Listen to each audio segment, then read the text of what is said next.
Welcome to Retro Scale Modeling. This is part 1 of Airfix's Hawker Hurricane Mark 1. Scale is 1 to 72. This is going to be a quick build for me. The box is your painting guide, you can see there. There's only one variant, and this is going to be made up in conjunction with the Spitfire. You may have already watched that video, and they're all going to be going into a diorama. But the individual videos I'll be posted as I do them. So let's have a look at the sprues and see what's in the bag. As you can see, it's all one single bag. There's 4 sprues in total, with one sprue for the clear plastic. Everything looks nicely moulded. There's not a lot of flashing on it, if any. The clear part, again, is less motive. Very small, obviously, with it being a 172, but there's nothing there that would concern me. And as with the Spitfire video, this is going to be not an in-depth video on the build itself, because as with the Spitfire, this model, there's hundreds of videos out there with this build, so this is just my take on it, and it's going to be a quick build. And as I said, there's no point in showing you every single little process.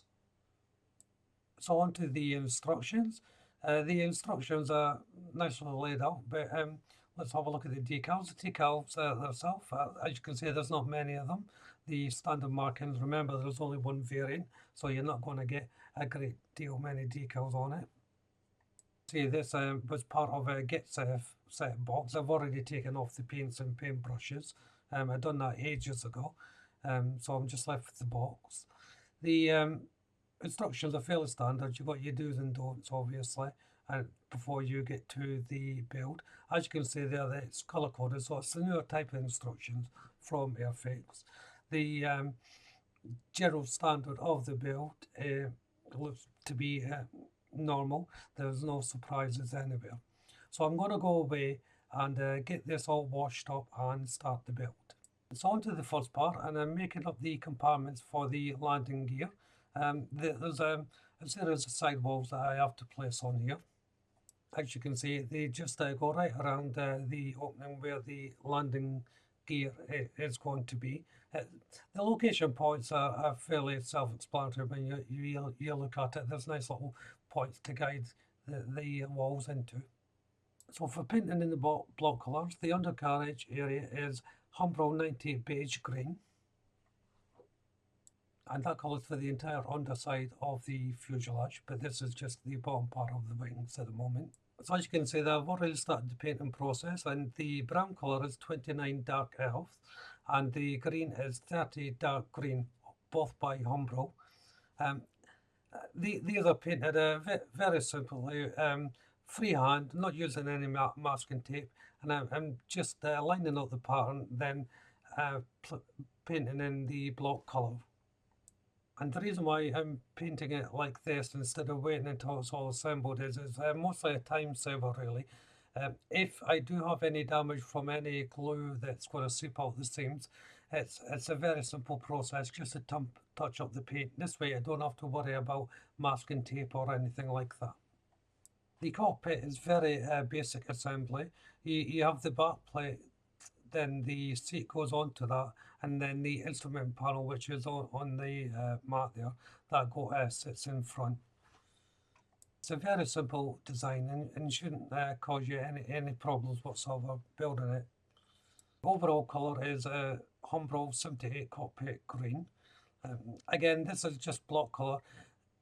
Don't worry too much about finesse painting on here, because once it's inside, you really won't see that much detail, and of course, unless you want to, of course.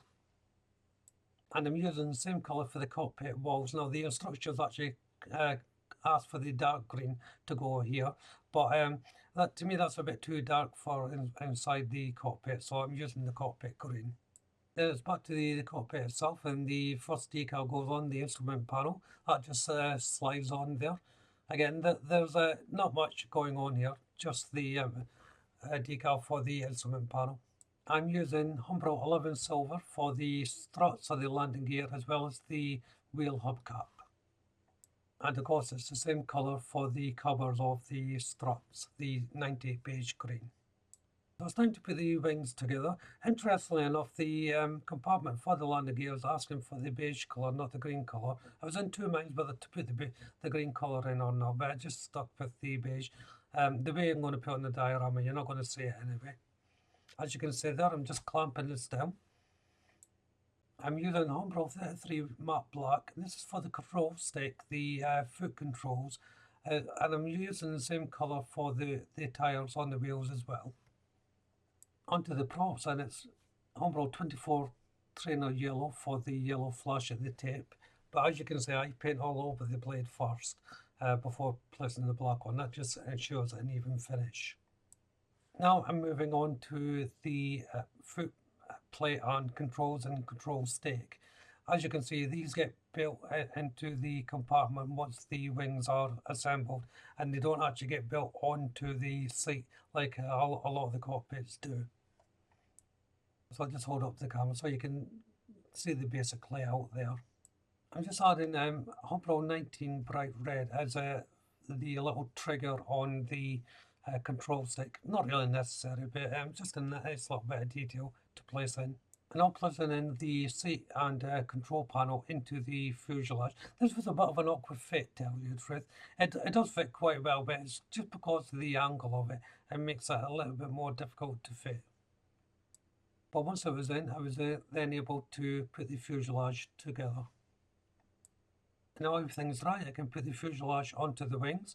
Now this goes on a certain way. Put the nose section in first, pointing towards, well, downwards before slipping it in. This is because of where the panels for the feet control and that are. It just makes it a little bit easier to place in that way.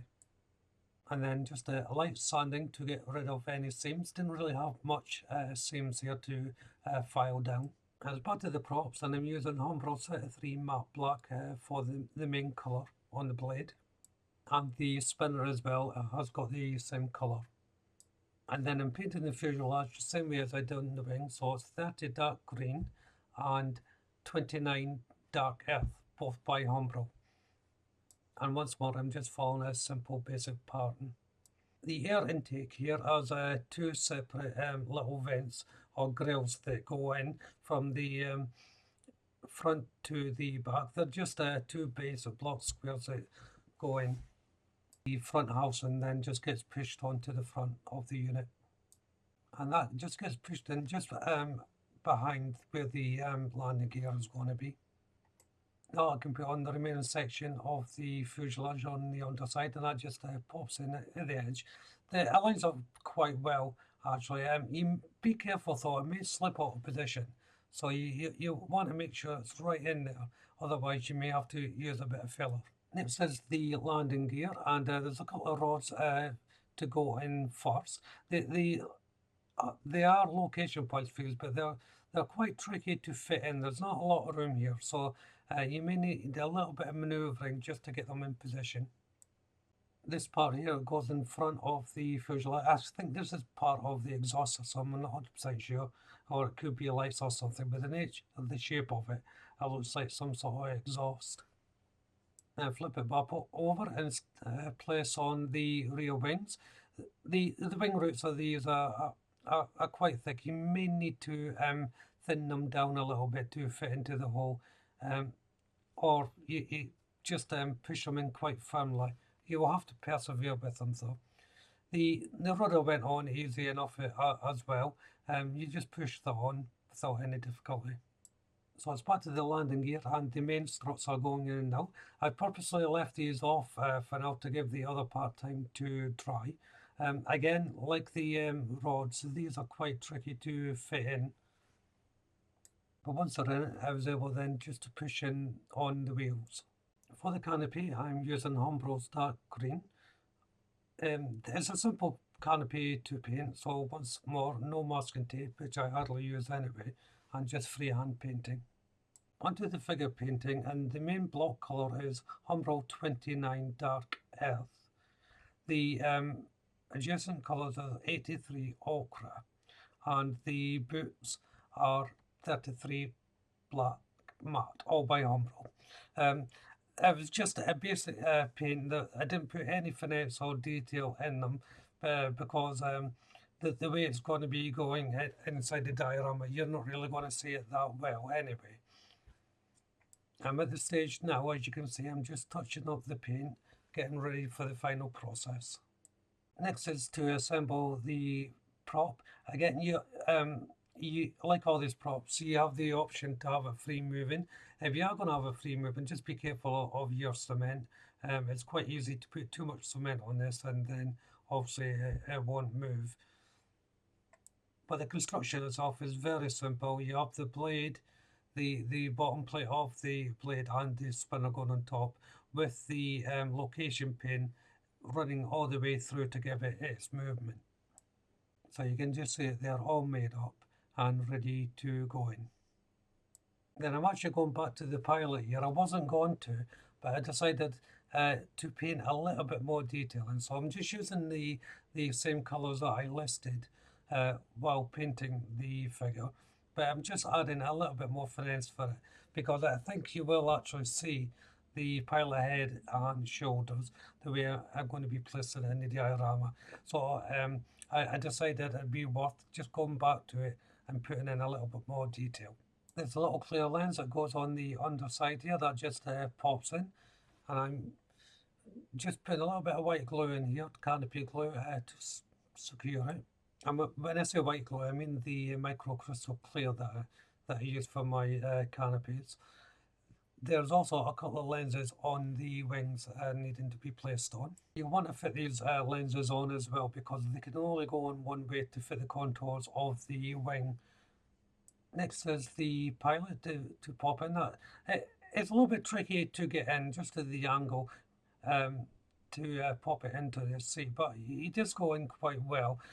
You just may have to persevere with the control stick to place it in. Once it's in, then I'm able to then put on the canopy and then the prop itself. Now, I should say actually about the canopy, that's not really secured on there. I will be taking that off because there's a little bit more work I need to be doing to that because for the diorama, but it's just in place now, basically so I don't lose it, I know where it is. And all it's left to do now is put on the decal. So I'm using microset here as my decal solution. There's not that many decals, as I said at the beginning of the video, and they all go on fairly standard. And this is where the build will come to an end. Now, the final reveal won't be until it sits in its diorama. Those videos will be up shortly after this one, so just keep your eye out for them. So if you haven't done so already, why don't you check out the channel for my other builds? If you subscribe to the channel, hit the notification bell and please do so. That way you'll be kept up to date with all my future builds. Hit the like button, don't be afraid to leave a comment, and of course you can share the video. But for now, thank you all very much for watching. Bye bye.